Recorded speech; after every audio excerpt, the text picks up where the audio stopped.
Alright guys, today we're here to talk about a power clean. So this is something that we do quite often in the gym. It's a lot about explosiveness, about legs, body mechanics, things like that. So we're just going to kind of break it down. I've got myself on the left, I've got James, my buddy, on the right. So setup position.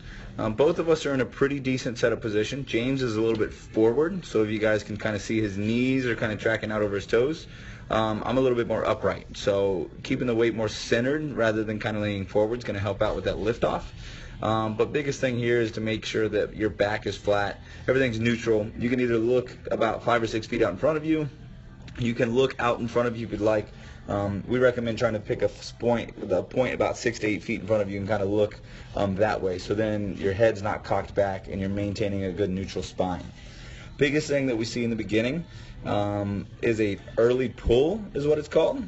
So if you notice at this point, James started to pull with his shoulders really quickly, so he's got that bend in his elbow.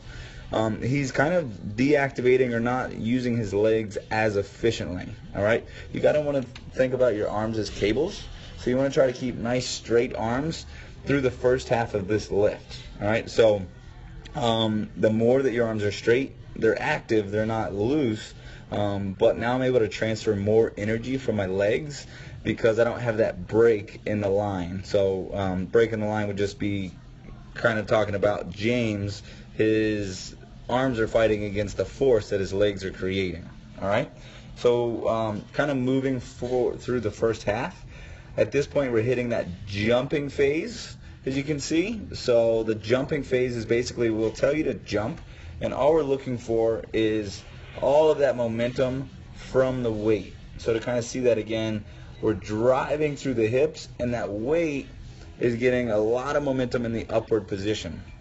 If you guys see my feet at this point, they leave the ground. We widen out to a little bit wider stance, and now I'm trying to maneuver my body around the barbell and then catch it with nice high elbows.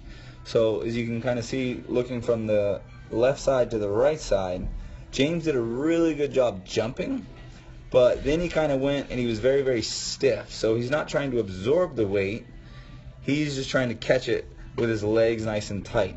I'm trying to rotate around it, and then I catch it with a little bit of a quarter squat and my butt back. So that allows me to absorb the weight. I don't even have to pull it as high, because at that point I'm dropping back underneath it. I just have to release my hands slightly so I can get my elbows through, and that creates basically a shelf for that barbell to land on, and for me to what's called racket or front racket. Okay, so that's one of those things we call the catch, is trying to make sure that you guys catch it properly. Both still, we're accomplishing the same exact thing. One is just a little bit better mechanically, so that you guys can kind of see it's not anything massive or major that James did going through it, but there's just slight differences that you guys want to work on to make it more efficient.